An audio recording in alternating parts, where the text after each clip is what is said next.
Aujourd'hui, j'ai envie de parler de création de contenu sur YouTube. Si tu rêves de te lancer mais que tu n'oses pas, cette vidéo est vraiment pour toi. Je vais te partager mon expérience, mes erreurs et tout ce que j'ai appris en l'espace de 12 ans sur cette plateforme. Déjà, on va commencer par contextualiser cette affaire. Je me suis lancée sur YouTube il y a 12 ans. J'étais vraiment très différente, j'avais d'autres idées, d'autres ambitions.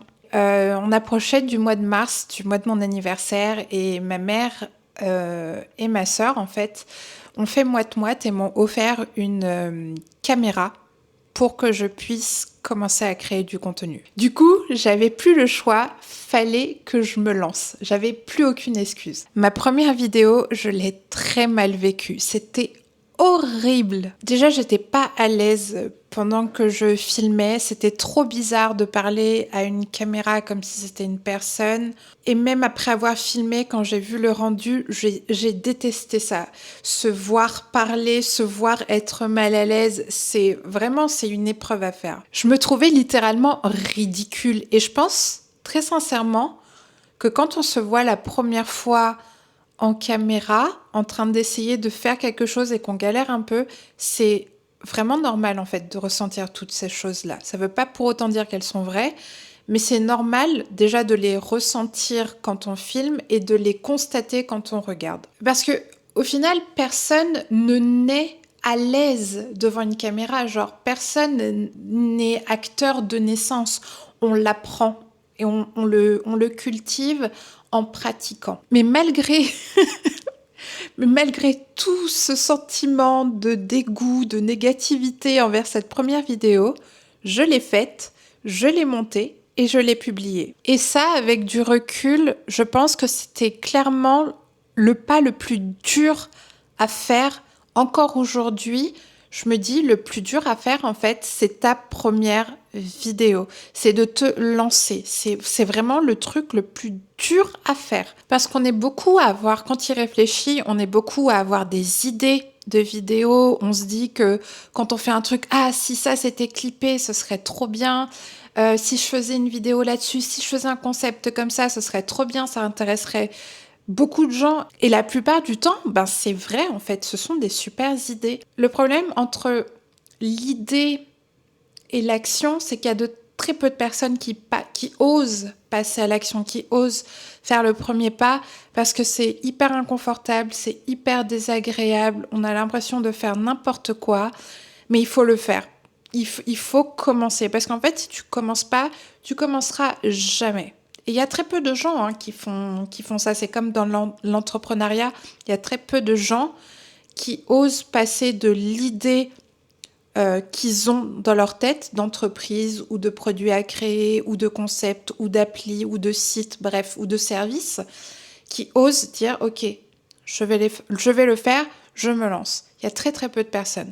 Donc commencer vraiment, c'est la plus grosse étape et c'est le plus dur. Dis-toi que commencer, c'est pratiquer. Et pratiquer, c'est progresser.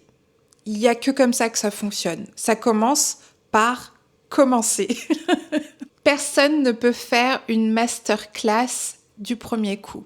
Il faut s'entraîner et avoir des idées. Et souvent, les idées, on les a pendant qu'on pratique. Donc, il faut commencer. Du coup, une fois que j'ai passé ce cap de me lancer, j'ai produit du contenu régulièrement pendant 2 ans.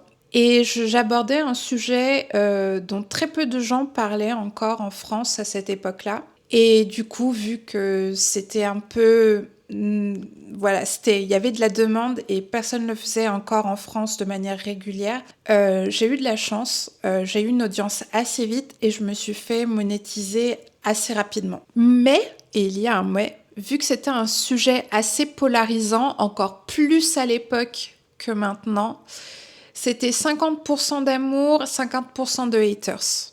Voilà. Et c'était assez contrasté, quoi. C'était vraiment soit des gens qui adoraient, soit des gens vraiment qui voulaient ma mort. C'était terrible à ce point-là. Au bout de 2 ans, je me suis un peu essoufflée parce qu'en fait, comme tout être humain, j'ai commencé à évoluer, à avoir d'autres perspectives. J'ai grandi, tout simplement, et j'ai l'impression que mon contenu, en fait, était tellement niche et je m'étais tellement enfermée dedans que j'arrivais pas à avoir cette perspective de comment faire évoluer mon contenu en même temps que la personne que je deviens. Mon contenu me ressemblait plus, j'étais plus à l'aise avec, et du coup j'ai décidé d'arrêter au bout de 2 ans. Il y a Monsieur Minou qui nous a rejoints. 10 ans plus tard, l'envie est revenue, mais cette fois-ci l'envie était beaucoup plus forte. J'avais tellement grandi, tellement appris, tellement maturé en termes de... J'avais une meilleure vision de qu'est-ce que je voulais créer et où est-ce que je voulais aller. Du coup, une fois que j'ai cerné clairement ce que je voulais partager, en fait, j'ai tout retravaillé ma chaîne. J'ai changé le nom de la chaîne, j'ai changé la DA, j'ai changé le type de contenu que je partageais. J'ai fait un relooking total de ma chaîne pour que ça ressemble vraiment à celle que je suis aujourd'hui au final. Et j'adore ça parce que ça me ressemble à mes valeurs, à ce que j'aime partager, à l'énergie que... Voilà, c'est beaucoup plus doux, beaucoup moins polarisant et J'adore ça, ça me ressemble vraiment plus. Et je regrette pas en fait au final d'avoir fait une pause pour avoir pris ce temps et mieux me connaître, grandir en tant que personne et revenir un peu plus forte. Du coup, vu que c'était une big pause, 10 ans c'est pas rien, ma chaîne n'est plus du tout monétisée, mais très sincèrement, ça me va. Ça m'oblige à être disciplinée, à être régulière et à renforcer mon engagement envers mon audience pour leur montrer que je suis là pour de bon cette fois. Rien n'arrive du jour au lendemain et entre ta première vidéo et le succès, il va se passer pas mal d'années. Et c'est full ok, c'est full normal, c'est le processus naturel des choses.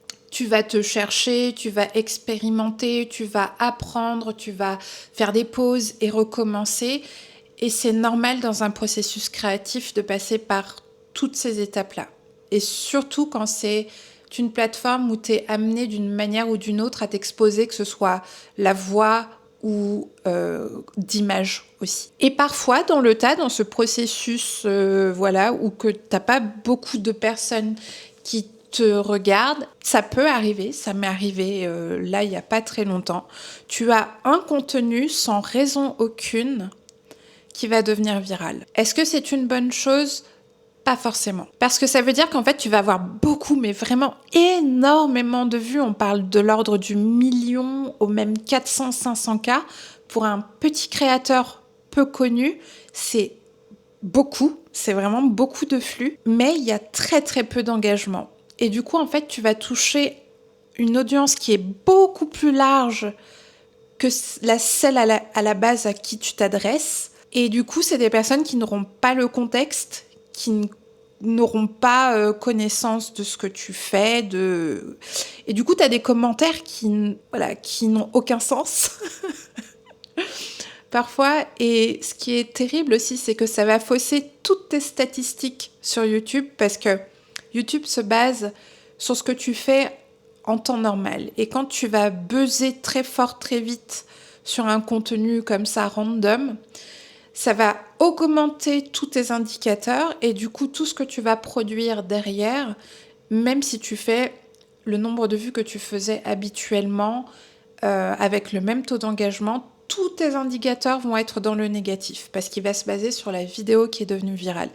Et ça, très sincèrement, c'est pas très agréable. Une fois que tu as osé te lancer, que tu as fait ta première vidéo, le vrai challenge, c'est d'être à l'aise avec les personnes qui vont regarder cette première vidéo. Et oui, souvent ça va être notre entourage proche, peut-être de la famille.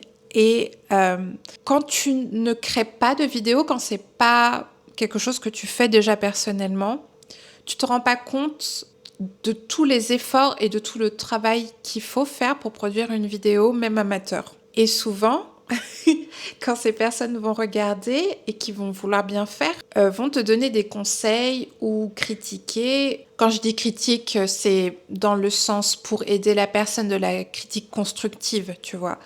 Ça va être un peu rude à entendre parce que ça va pas prendre en compte la somme d'énergie, de temps et aussi de culot qu'il t'a fallu pour poster cette ou ces premières vidéos. Donc, le vrai premier challenge, si tu es à l'aise avec la vie de ta maman, tes potes, tes copines sur ta première vidéo, si tu apprends à être OK avec ça, tu es prêt pour toute une audience qui ne te connaît pas du tout. Vraiment. Si tu as envie de te lancer sur YouTube, fais-le surtout pour toi, parce que tu as envie de partager autour d'une passion et pas pour l'argent et surtout pas pour le buzz. Parce que ça demande énormément de travail. Pour être monétisé, il faut déclencher... en fait, il faut remplir 3 jauges. Et c'est pas genre une fois que tu les as remplies, c'est bon, t'es monétisé à vie. Non, ça marche pas comme ça. La première jauge à remplir, c'est d'avoir au moins 1000 abonnés. C'est-à-dire que, imaginons, si tu as 1005 abonnés et que dans le temps, tu en perds 6, ben, ta jauge elle sera plus validée. La deuxième jauge, c'est d'avoir sur 365 jours, 4000 heures de visionnage public validées par YouTube. C'est pas le nombre de vues que l'on voit sous tes vidéos, c'est vraiment des heures de vues qui sont validées par YouTube. Et ça se fait de semaine en semaine, donc il y a toujours un petit décalage avec le jour même. Et ça, c'est pas facile, surtout si, comme moi, tu fais du contenu, on va dire, qui dure pas très longtemps. C'est pas facile à faire et ça, il faut le maintenir d'année en année, d'avoir au moins minimum 4000 heures de visionnage public validé par YouTube. Et la dernière jauge, c'est d'avoir 3 vidéos de postées en 90 jours. C'est-à-dire que ça, c'est le minimum qu'on te demande, 3 vidéos en 90 jours. Si tu en fais moins, ta jauge ne sera pas remplie. Donc, si tu avais la monétisation, ça peut ne plus être le cas. C'est pour ça que pendant ma pause, entre le temps où j'étais monétisée et maintenant, une pause de 10 ans, il n'y a pas eu de vidéo de postée. Du coup, ça a démonétisé automatiquement ma chaîne. Donc, tu comprends l'intérêt d'être passionné pour te lancer parce que c'est du travail. C'est exigeant avant d'être monétisé et c'est pour ça que ça va te prendre du temps, ça va te prendre des années. Pour ça, mais aussi pour comprendre comment être à l'aise, ce que tu veux vraiment faire, comment l'améliorer, qu'est-ce qui plaît le plus à ton audience dans le type de vidéo que tu proposes, etc. Ça prend du temps. Donc, choisis vraiment un sujet ou un thème qui te passionne. Et si ton thème est abordé par 1000 personnes, imaginons, n'utilise pas cette excuse pour ne pas te lancer. Parce que s'il y a bien un truc que j'ai appris en 12 ans, c'est que ces 1000 personnes vont parler du même sujet, mais ces 1000 personnes vont le faire à leur façon. Sauf s'il y a clairement volonté de se copier l'un l'autre, chaque personne le feront de leur façon, avec leur caractère, leur expérience, leur coin du monde en particulier, leurs idées, enfin bref, ça va leur ressembler, c'est de la création. Une création, ça te ressemble. Ça ressemble à ce que tu veux en faire, à tes goûts personnels, comment t'orientes la chose, et puis ce que tu vas dire aussi dessus. Tu vois ce que je veux dire? Donc, il y a de la place pour tout le monde, en fait, dans la création de contenu. Parce que l'audience va aller automatiquement, pas vers les personnes qui ont le plus de talent, mais les personnes qui font écho, en fait, avec elles. La vraie audience, ta communauté qui restera pendant longtemps, c'est ça. Elle reste pour toi, pour ton caractère, ton humour, ton style de vidéo, ta façon de monter tout ça. Elles aiment ce que tu les fais ressentir, soit parce que t'es hilarant, soit parce qu'elles se retrouvent, soit parce que ça leur parle, soit parce que ça les aide, mais elles resteront pour toi, pas pour ta vidéo. Donc on peut être 1 milliard à parler du même sujet, il y a de l'audience pour tout le monde. Donc ne prends pas cette excuse pour ne pas te lancer. Donc lance-toi, digère cet inconfort que ça va te procurer, continue et trouve-toi un rythme qui convient à ta vie et essaye de t'y tenir. Et même si t'as que 3 vues, c'est ok, d'accord ?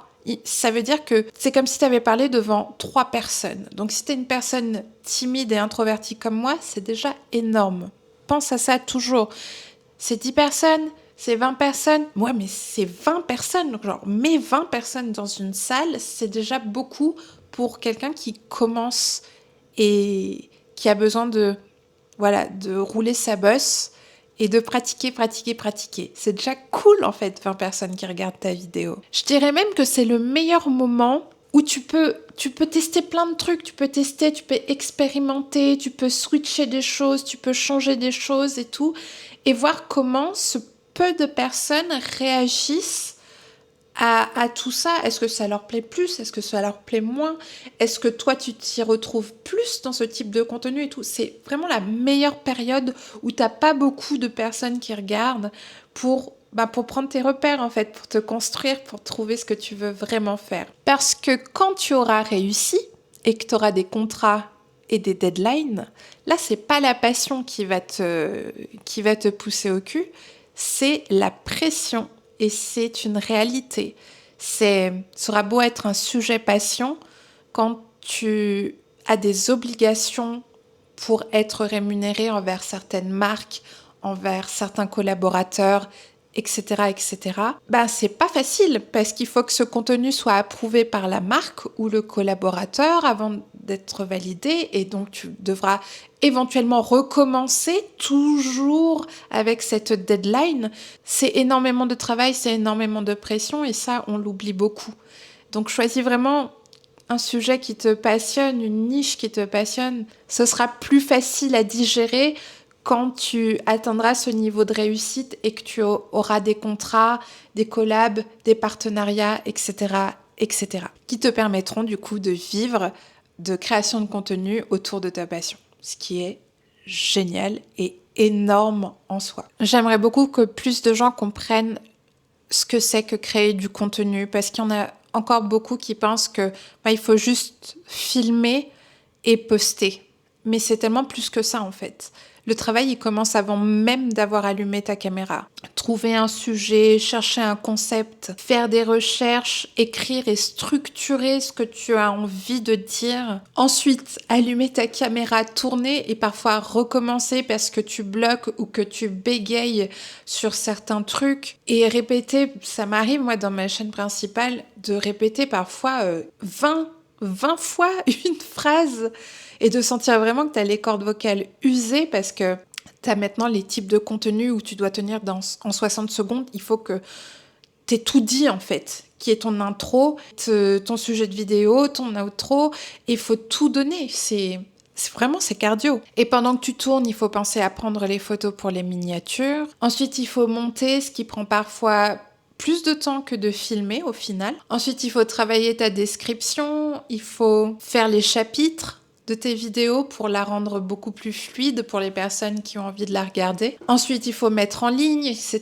etc. Bref, c'est un sacré boulot. C'est comme avoir plusieurs casquettes au final. Créer du contenu quand tu es un petit créateur et que tu n'as pas quelqu'un pour monter tes vidéos, quelqu'un qui va faire tes miniatures, quelqu'un qui va faire ta régie son, quelqu'un qui va te brainstormer des idées pour toi.